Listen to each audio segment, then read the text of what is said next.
Apa yang terjadi belakangan ini saat membaca seorang supir menganiaya anak dari teman majikannya sesama koas mengingatkan saya pada film Godfather 2 yang dibintangi oleh Al Pacino. Al Pacino berperan sebagai Michael Corleone, Godfather, sebuah organisasi ya kalau mau dibilang kriminal terorganisir ya saat itu di setting filmnya. Di Godfather 2, Michael Corleone atau Don Corleone itu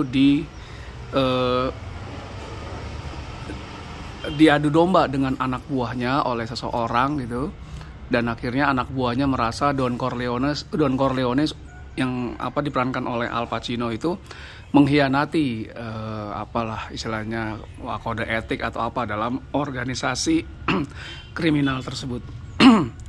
Nah kemudian akhirnya anak buahnya tersebut entah ditangkap atau menyerahkan diri ke FBI, kemudian diajukan ke Senat untuk membongkar organisasi kejahatan terorganisir yang dikepalai oleh Don Corleone tersebut. Singkat cerita, kemudian Don Corleone mengirim salah satu anak buahnya, ya kakak angkatnya itu, Tom Hagen, untuk mendatangi anak buahnya yang di penjara tersebut. Nah, di situ kemudian terjadi semacam perbincangan yang menarik gitu ya terkait dengan mafia itu seperti apa, dulu tumbuh seperti apa, cara kerja seperti apa, dan secara nggak langsung anak buah Don Corleone yang di penjara tersebut diminta oleh Tom Hagen, kakak angkatnya Don Corleone, untuk melakukan bunuh diri karena lokasi penahanan anak buahnya Don Corleone itu maximum security, tidak bisa ditembus sama sekali. Akhirnya Tom Hagen menyarankan anak buah Don Corleone untuk bunuh diri dan seluruh kebutuhan hidup anak dan keturunannya akan ditanggung secara penuh oleh Don Corleone. Dan akhirnya dia pun meninggal. Nah, ya tidak terlalu ekstrim seperti itu sih, tapi kejadiannya yang terjadi di Indonesia itu adalah ada seorang ibu yang punya anak perempuan, kemudian dia lagi koas lah gitu ya, lagi praktek atau apalah saya nggak tahu. Kemudian anaknya dan sang ibu yang ternyata istri seorang pejabat gitu ya, dan si sopir mendatangi rekan sesama koas anaknya terkait dengan jadwal koas. Si ibu yang anak koasnya ini minta ke yang ngatur jadwal koasnya itu agar si anak tidak jaga saat Natal dan Tahun Baru. Alasannya adalah stres karena menghadapi banyak orang di rumah sakit. Lah, mau jadi dokter nanti lebih banyak lagi, apalagi kalau lagi musim pandemi kayak kemarin pandemi Covid kan.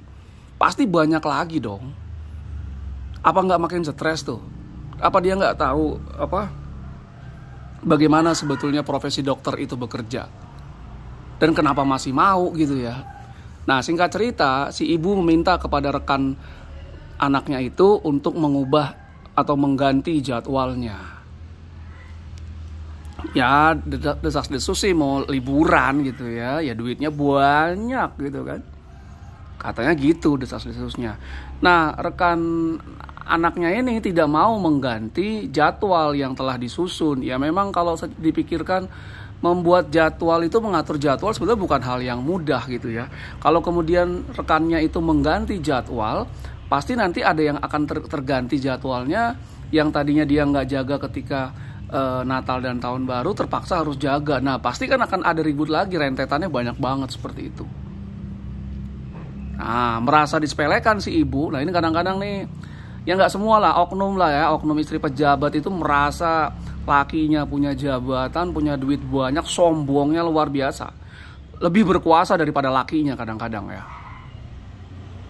Merasa disepelekan, mungkin bukan disepelekan, mungkin aja cuman yang nggak mau, yang nggak bisa gitu ya, sepelekan.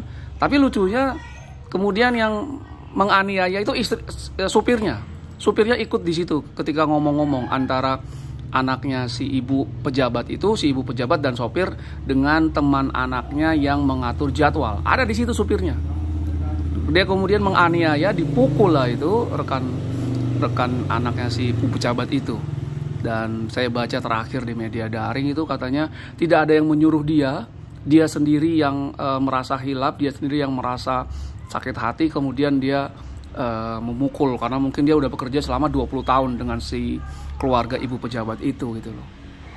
Masuklah dia penjara. Ya mungkin ini kayak mafia tadi, udah lalu masuk penjara, dikorbankan, nanti anak istrinya kehidupannya dipastikan sejahtera, dicukupi semuanya segala macam. Mungkin kan terjadi seperti itu.